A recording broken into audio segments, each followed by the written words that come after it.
G'day everyone, thanks for checking out my latest video games pickups video.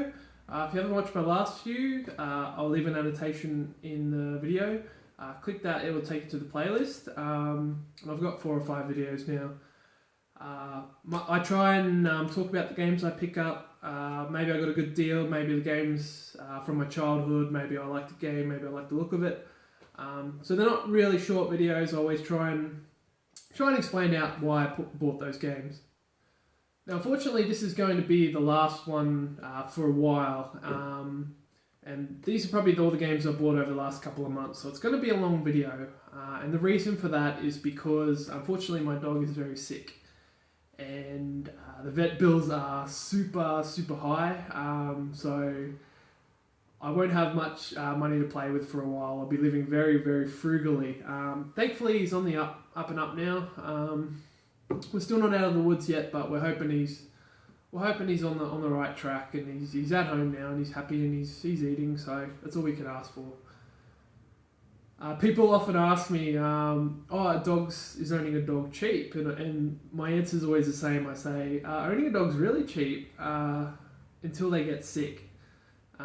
Day to day, for the amount of love and enjoyment that they give you, they are super cheap. All you got to do is feed them, water them. Keep them active, keep them entertained, and you will get years and years of enjoyment. That is, unless they get sick, and that's when the bills start creeping up. And if it's something serious, like Buddy has, it can be in the thousands and thousands of dollars. But that's a warning I always give to people when they ask me about buying a dog. But it's worth it. No amount of money would stop me from trying to keep my boy healthy. So enough ranting and raving about that. I've got a heap of awesome games here. I've got 3 secret games here that are my picks of the lot, which I'll show at the very end. I've got a new system as well, which I'm really excited to show off. These are all across all different systems. Most of them, if not all of them, are complete in box and in very good condition. That's how I generally buy my games. They're mostly online, through eBay and other services, through sellers that I've become acquainted with. But yeah, unfortunately, we don't have retro gaming sellers around here much anymore. Most of the shops that used to sell retro games are now moved into board games and Funko Pops and cards and stuff like that. So, fortunately, online is the place to buy. First off, we have a big bundle of PC games. Now, this cost me about $20 all up, and I think I got a really good deal on this. On the top, there's a few sort of games I don't really care for, but some big box games here that are pretty uncommon. We'll start off with StarQuest. It's a shareware CD. I used to have piles and piles of these back in the day when we had our early Windows 95, 98, XP, PC. We'd have piles and piles of shareware discs, and there'd be hundreds and hundreds of games on every disc, and you'd start to see some of the better ones would be on multiple discs, like Bad Toys. There was a few other notorious shareware games that you just find on every single collection. So this is one, StarQuest. I'm going to figure out where to put the stuff now. I'll just hold on to it. We've got another shareware game. It's Payless Multimedia. Another bunch of shareware games. Again, I'm probably never going to play these. These were just part of the lot. They're not something that I actively seek out, but hey, happy to have them. I've got Diggers. It's another shareware. It's pretty cool. I am interested to go through some of these discs and have a look at some of the games and see if they jog any memories of games that I might have played back in the day, because there are some that I've been trying to find for ages, and I just cannot find them. And they were old shareware games that probably never actually got a proper retail release. We've got another one that's Fresh Games or Fresh Gamers or some shit. Another bunch of shareware. Another one, but it's got Frogger on it, so fuck yeah. Get in my PC. So that's all the shareware games. So I'll put them aside for now. Next up, we got a three pack of CD-ROM games. And it's got snowboarding, Crazy Cup, Beetle racing, and Roland Garros tennis, which is markets itself as the best tennis game on PC, so I haven't played a tennis game since probably PS1, PS2. But hey, happy to have it complete in box in a nice little collection there. Now we get into the big box games, and this is the reason why I bought the lot.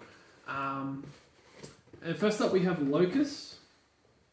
Fortunately, this is the Macintosh version. I generally don't collect for Macintosh, but hey, it doesn't bother me too much. I'm happy to put it up on my shelf, and if I come across the PC version later in the line, then I'll pick that up. But it's not that expensive. But that's Locust. It's a weird sort of 3D. Fuck, I don't even know. It's 3D and it looks weird. That's all I can tell about this game. Now this is probably my favourite part of the lot, and that's Evil Dead: Hail to the King in the big box. This is super uncommon. I have never seen one of these before. Usually the Evil Dead PC versions are in the sort of the DVD style cases. So to find one in the big box is quite uncommon, and I'm very happy with that. So that's pretty much made the bundle worth it for me. But the next two games are also super bonuses. I've got Thief Gold, and it comes with some extra levels. Obviously, great sort of atmospheric.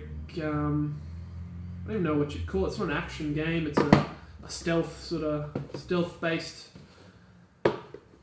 game. I don't even know. I'm going to stop talking now. And last up we have Arcterra. I've never actually heard of this before, but it looks pretty cool.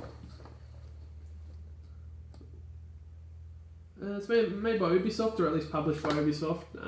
Looks like an RPG, sort of mixed with an RTS kind of thing, so hey, it looks cool. I didn't even know this was coming in the bundle, so that bundle was definitely worth it for me for $20.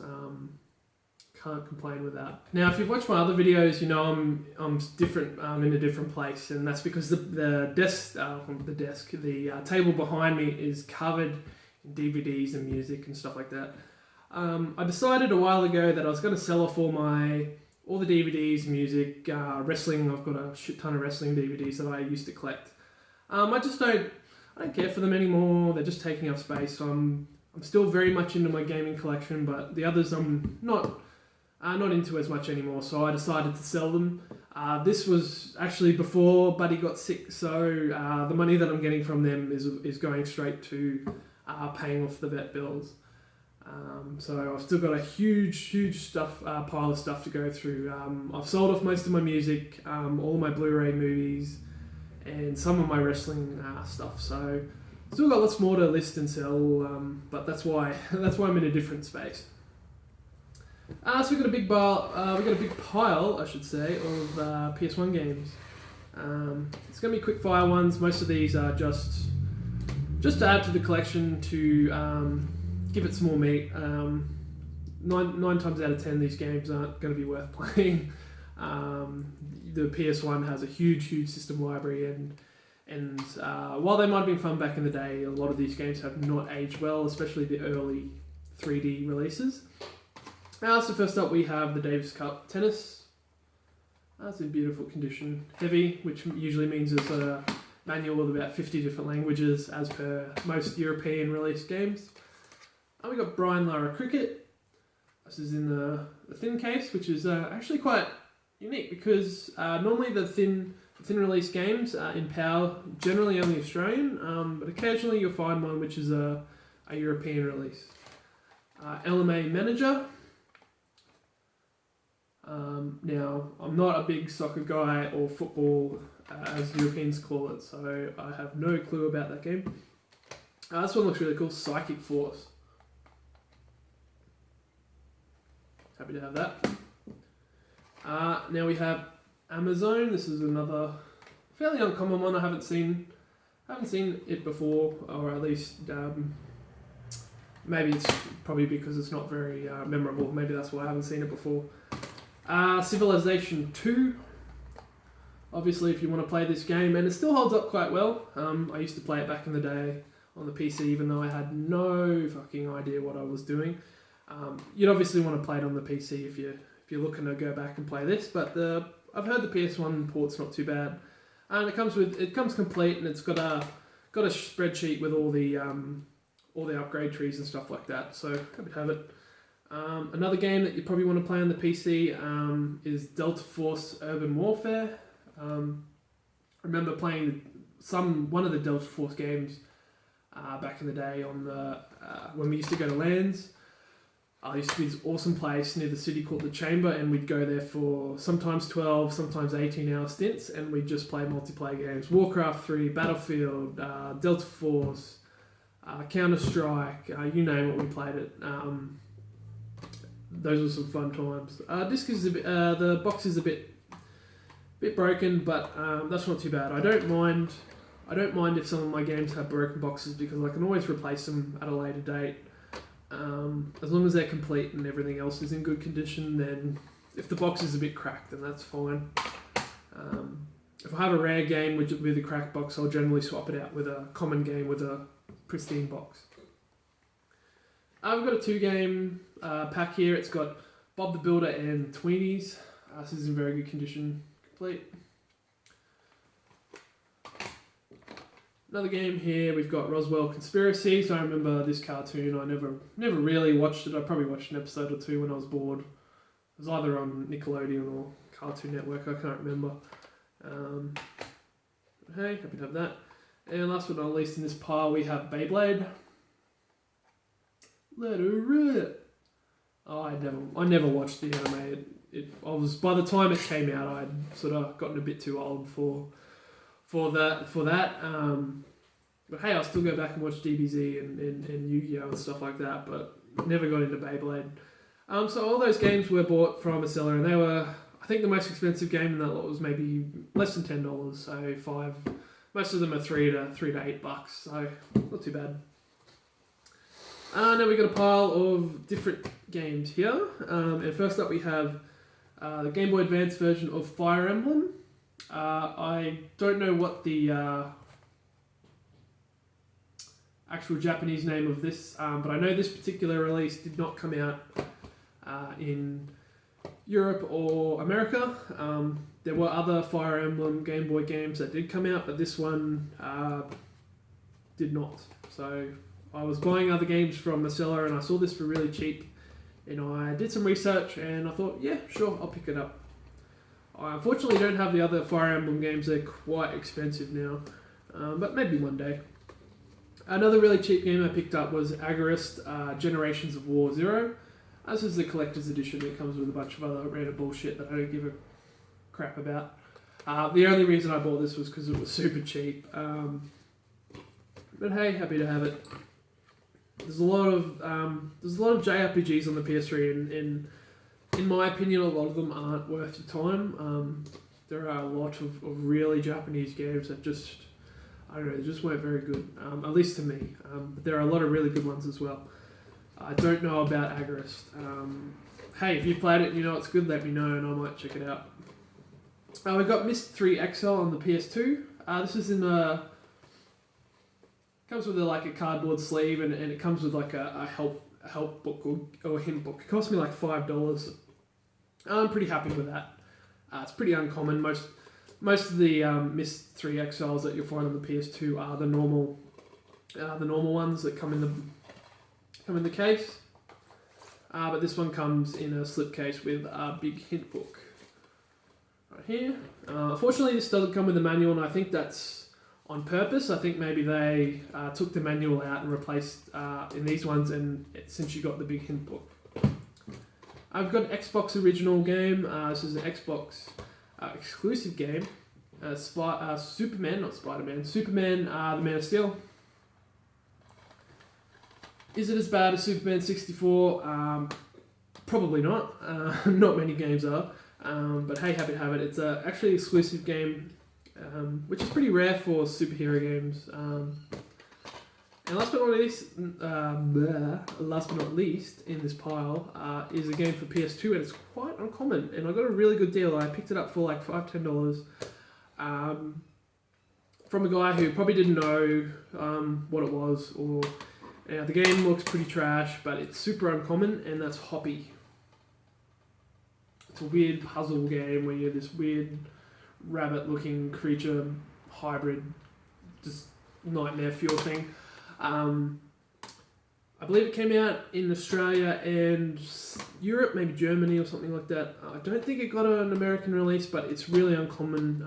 You won't find many of these floating about in the wild just because it's a super budget title game that just probably sold like 10 copies and no one gave a flying shit about. So really happy to have that. It's quite an uncommon game, and there are, if you're a PS2 collector, there are a handful, at least in PAL territories, of super uncommon games. Okay, we've got a pile of games here, most of PS2 and a few other ones. Most of these are boring, so I'll do them super fast. First up is Bliss Island, or Bliss Islands. It's a puzzle-looking game for PSP. WarioWare Smooth Moves for the Wii, of course. And then we've got a bunch of PS2 games. These are all cost me probably like $1. They're all complete and in pretty good condition, but they're all sports games, so I'm not going to bore you with them. It's FIFA 8, FIFA 7, FIFA World Cup, FIFA Street 2, FIFA 05, FIFA 03, FIFA 01, FIFA World Cup 2002, FIFA Football 2002, and FIFA Football 2004.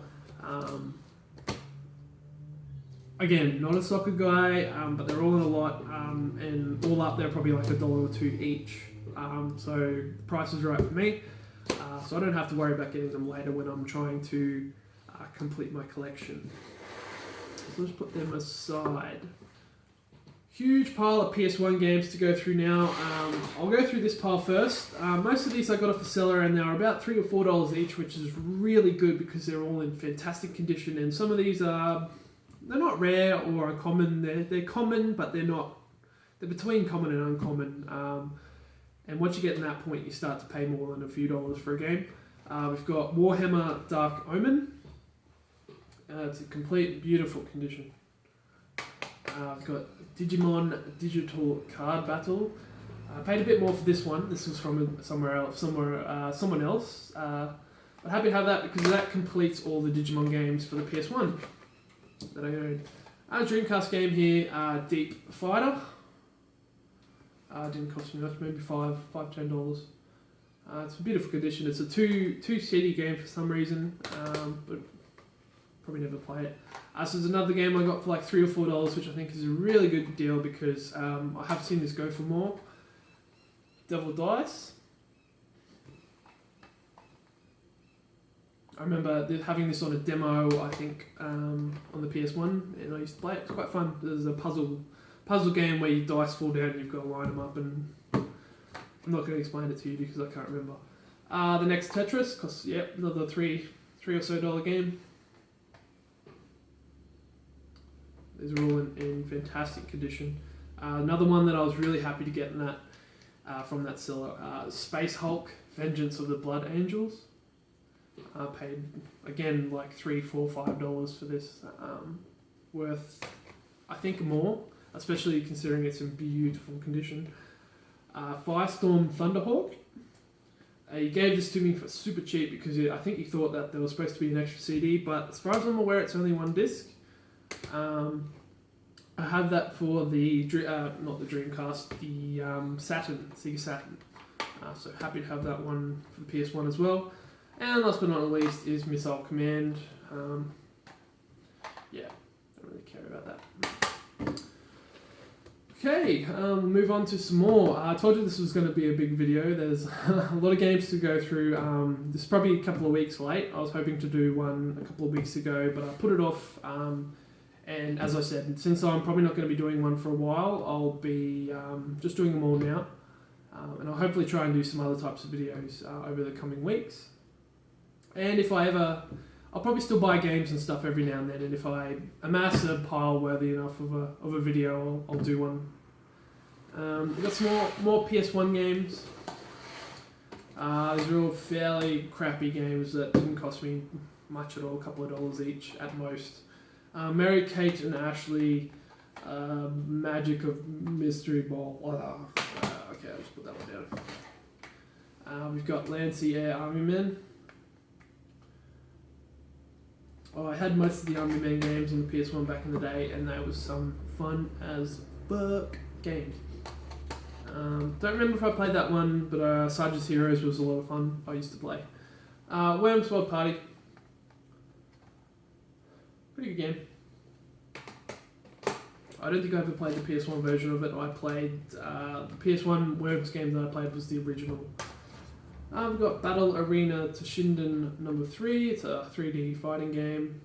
I remember the first one was on, I think the very first demo I ever played on the PS1, Battle Arena Toshinden 1. And speaking of Sarge's Heroes, here it is. Super fun game. We've got Test Drive 5 and Test Drive 5. I bought 2 copies. They're like a couple of dollars each, so they're both in pretty shit condition, but they're complete. So I'll Frankenstein up the best version, and I'll trade or sell the other one. Hidden and Dangerous. This one's case is pretty munged. I've got Kotobuki Grand Prix. This is a weird one. This looks like a budget title. You can generally tell they're pretty budget by they can't even put the whole picture on the whole front cover. But I have a bunch of wasted space. And Mary-Kate and Ashley Crash Course or something like that. I don't really care. So that's another pile of PS1 games. I've got more to go, unfortunately. So Test Drive 4. Bit better than Test Drive 5 in terms of condition. The game, I can't remember if it's any good. Mary-Kate and Ashley Winter Circle. I'm pretty sure I only own this in the small sort of jewel case, but I'm happy to have the big one as well. This is probably the best one out of the last probably 10 or so I've shown off, and that's Jersey Devil. I remember playing this back in the day. It's like a 3D platformer, I'm pretty sure. We've got Cool Borders 2, and Cool Borders 3. Ta-da! Really happy to get them in a lot, because I've actually seen Cool Borders, one of the Cool Borders go for like $20, and I think all up they were like that price for the 3 of them, so happy to have them all once, so now I don't have to worry about getting them later. And last one is Impact Racing. I think this came out on Dreamcast as well, if I'm not mistaken. Okay, I better move some more games because I've got a few more to show off. Okay, we've got some more games to show off. Unreal Championship 2 for the Xbox. BMX XXX for the PS2. I think this game had tits, I can't remember. I always wanted to rent it from the corner store, but I knew that I would never be allowed. I knew that the lady would never let me rent it out at the store. It just looks like a BMX game where the ladies that ride the BMXs are scantily clad, possibly even showing some nips. Or maybe they're fully clothed and it's just a complete tease. I can't remember. Gameplay looks like shit, but that's not what they're marketing the game for. Scrapland for the Xbox. This came out on Xbox and PC. This was made by American McGee. I remember there was a bit of hype around it. I don't remember much else about the game, so chances are it probably wasn't very good when it finally did come out. Or maybe it was. I never played it. And last but not least, we got Bike and Mice from Mars. Second of, I think, only 3 Bike Mice games to ever come out on home consoles or handhelds. I've got the one for Super Nintendo, I've got this one for PS2, and I think there was one on the DS. I think that's it, which is a criminal shame because Bike and Mice is dope as fuck. And the fact that there's only 3 games is super disappointing. Now I've got some Game Boy games here. Let's ride Sunshine Stables Barbie. Game of the motherfucking year. We have Tennis for Game Boy, the original Game Boy in beautiful condition. These aren't worth much and they didn't cost much. But I'm always happy to try and get some original Game Boy games, especially ones that are in such beautiful condition. Radar Mission. And we have a Nintendo 64 game here. It's Turok Rage Wars, and it is also in absolutely beautiful condition, complete box. Looks perfect. I remember in terms of the Turok games, I think this was more of a multiplayer one rather than Turok 1 and 2, so not many people care about that one. But hey, happy to have it. I don't think I've got the other two on 64 yet. We've got F335 or 55 or some shit challenge. It's a racing game. Mega Games 1. Now, the funny thing about this is that it comes with 3 manuals for the 3 games that are included: Super Monaco, World Cup Soccer, and Columns. And each of the manuals is quite thick. And I can't fucking close the case. I can't figure out how to close the case with the 3 manuals inside. So I don't know what I'm going to do about that, but it's pretty cool. The reason why the manuals are so thick is because it's European and it's got 50 different languages in them. So yeah, that's 3 games in one, 3 big ass manuals, 1 box that I cannot fucking close. We've got Dino Dini's Soccer. When I originally heard of this game, I thought it was like a dinosaur game, but apparently it's a soccer game starring Dino Dini or Dino Dini, or I don't know. He's probably some like European hero that I've never heard of. We have a Wii game here, Fragile Dreams. It's like a, I don't even know. It's like an adventure game, I think. Sato may be the last human alive. He buried his grandfather at the end of the summer. I think it's like an adventure. I thought it was like a horror or a survival horror game, but I might be wrong. It's a fairly uncommon game. I have heard good things about it though, so maybe I'll check it out when I finally hook up my Wii. We've got 2 GameCube, 2 Nintendo, 2 Super Nintendo games to round off all the games I'm showing off. And I've got a system, and then I've got 2 or 3 of my picks of the lot that I think are the best games that I've picked up. First up we have Goof Troop for the Super Nintendo. This game is so goddamn good. It's so much fun. It's a co-op game. I remember playing it back in the day and it was so much fun with my cousin or someone on the Super Nintendo. So I'm going to get my roommate to play it with me when I finally set up my Super Nintendo on the FrameMaster, and it looks beautiful on the big TV. Got to play around with some settings first to get it looking good. And last but not least, we have Mystic Quest Legend. Rounds off all the Final Fantasy games I need for the Super Nintendo, even though technically this is not a Final Fantasy game.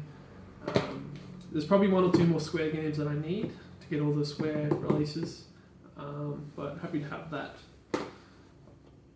So yeah, that's all the games I picked up. Now I'm going to show off a system.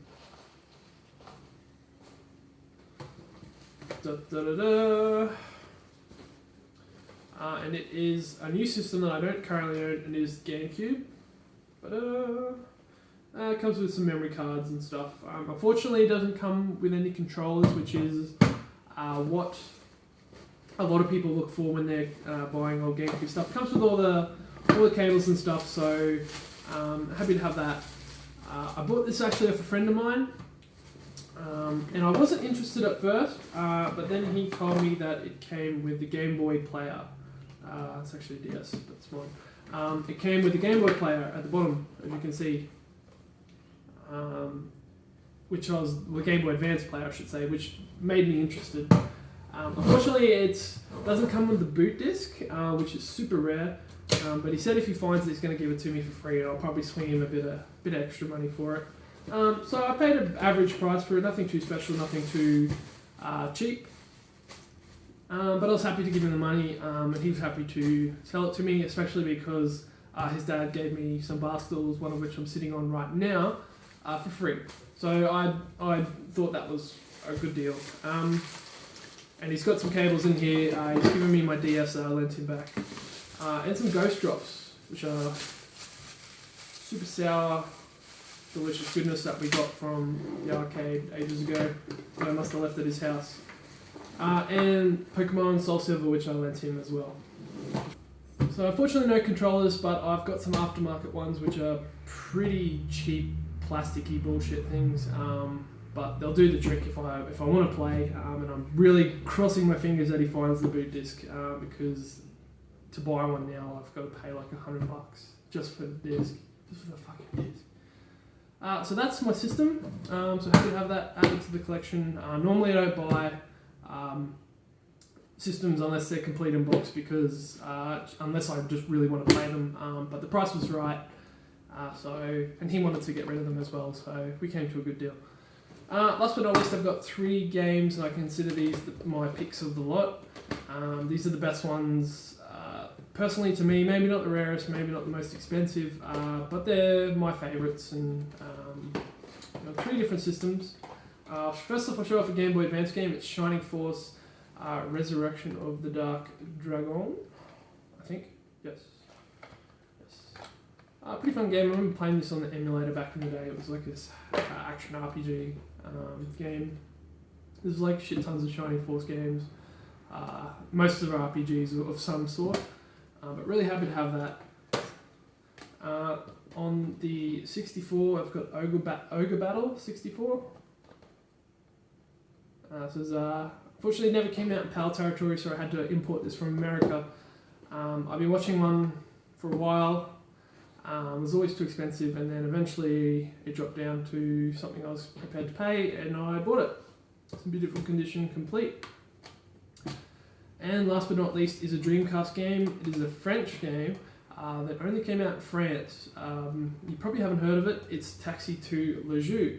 Now, I don't speak English, I should say I don't speak French, but I'm pretty sure that translates to Taxi to the Jew. Actually, I already made that joke. It's actually Taxi to the game, which is based on a movie, Taxi to the movie. Taxi is a series of French language action, comedy, adventure films. Think of them as like Transporter, that type of film. And there were 3 games released. I have now 2 of them, 3 Taxi games released. There's Taxi to Le Jeu on the PS1, Taxi to Le Jeu on the Dreamcast, which is the rarest of the 3 by far, and there's Taxi 3 Le Jeu, which is on the GameCube. So this one is easily the most expensive, most rare. If I would wager to have a guess why, it would be because it was a game only released in France, only released on the Dreamcast, which was not a successful console. So obviously there's probably not many of these were sold. But really happy to have it. I have no idea if the games are any good. They look like kind of racing games. I don't even know if you get out of your car in them. But this is one that I've wanted for the GameCube for a while. It's probably the most expensive one that I had yet to get. There's a couple more sort of high tier games that I need, and then the rest are commons. So that's it. That's my pickups. I went through like 1,000 games. There was a lot. As I said, it's going to be the last one for a while. Unfortunately, the vet bills I've got to pay off first, so I won't be buying any games unless they're extremely, extremely cheap. And if I somehow get a pile of games big enough to make a video of, I will. Otherwise, I might try and do some other videos, maybe some vlogs, maybe some collection spotlights. I might go over some of my favourite games in my collection. So if any of that interests you, please like, subscribe, comment, all that bullshit. Or just give us a thumbs up. Or if you have your own YouTube channel, leave a comment. I love checking out all these smaller YouTube channels with collectors and stuff that are just starting out, that aren't part of the big YouTube clique that you see often. So it's hard to get noticed. So thanks for checking me out, and I'll see you next time. Bye.